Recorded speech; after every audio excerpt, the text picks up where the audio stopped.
வணக்கம். நான் உங்கள் அட்வொகேட் சுந்தர். இப்போ என்னன்னு பார்த்தீங்கன்னா, சிதம்பரம் கிட்ட சிதம்பரம் பக்கத்தில் சித்தலவாடின்னு ஒரு ஊரில் டூ வீலர் போன husband wife government bus accident ஆகி ஸ்பாட் அவுட் இறந்துட்டாங்க. அது யாருன்னு பார்த்தீங்கன்னா, காவல் ஆய்வாளர்.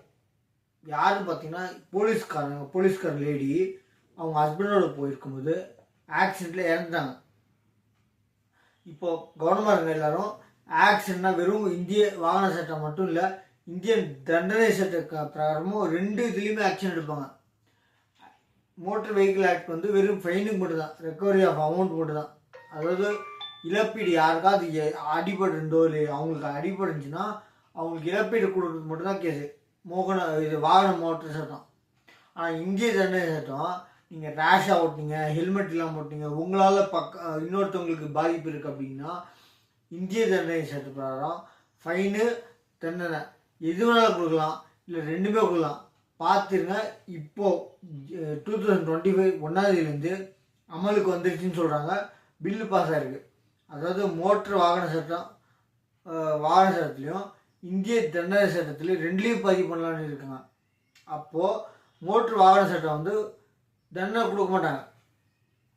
யாருக்காச்சும் உங்களால் அடிபட்டுருச்சு, ஏதாச்சும் உங்கள் வண்டி வாகனத்தினால அடிபட்டுருச்சு அப்படின்னா உங்கள் வண்டியில் இருக்க இன்சூரன்ஸு இல்லை உங்களால் கிளைம் பண்ணி கொடுக்கலாம், அது சொல்லியிருக்காங்க.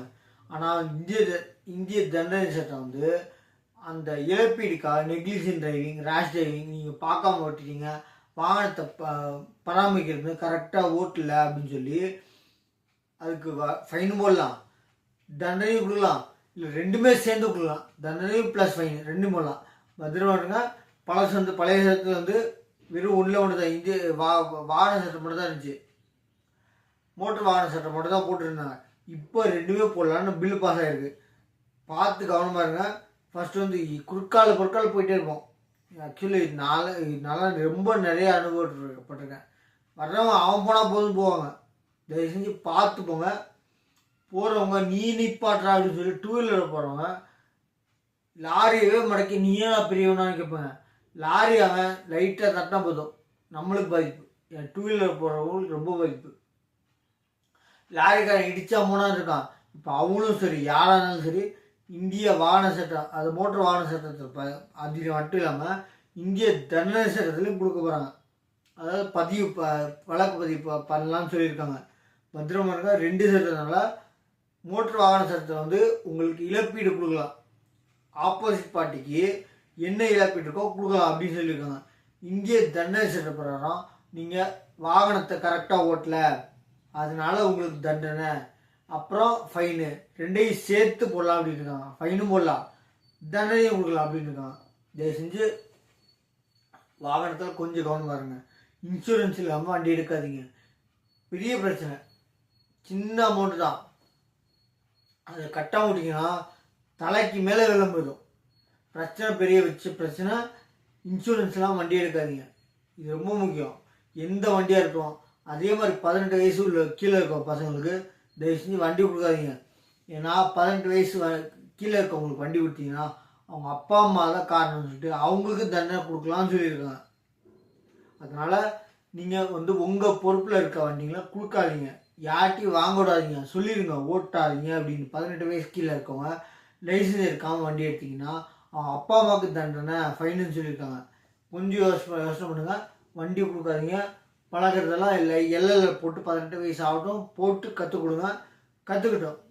அதுக்கு முன்னாடி ஆத்திரப்பட்டு அவசரப்பட்டு போனீங்கன்னா வாழ்க்கையே கேள்விக்குறியாயிடும். இவ்வளோ தூரம் வாழ்ந்து மேலே வர டயத்தில் கேள்விக்குறியாயிடும். தயவுசெய்து சொல்கிறேன், ரொம்ப பிரச்சனை. உங்களால் இன்னொருத்தவங்களுக்கு பிரச்சனை, அதே மாதிரி உங்களுக்கும் பிரச்சனை. 18 வயசு கம்மியாக இருக்கவங்களுக்கு அவங்க அப்பா அம்மா யாராகட்டும் வண்டி மட்டும் கொடுக்காதீங்க. வண்டி காராகட்டும், நான் ஓட்டி தான் பார்த்தேன் அப்படின்னு அதே மாதிரி எங்கேயாச்சும் இறங்கி போனீங்கன்னா ஆட்டோமேட்டிக் வண்டியாக இருக்கட்டும், மேனுவல் வண்டியாக இருக்கட்டும், காராகட்டும், தயவு செஞ்சு வண்டி சாவி ஆஃப் பண்ணி கீழே எடுத்துகிட்டு போங்க. பசங்களை உட்கார வச்சுட்டு போனீங்கன்னா அவங்க தெரியாமல் சின்ன பசங்களாகட்டும் இல்லை வயசுக்கு 18 வயசு கம்மியாக இருக்கட்டும் ஏதாவது தட்டினாங்கன்னா வண்டி போயிடும். பிரச்சனை உங்களுக்கு தான்.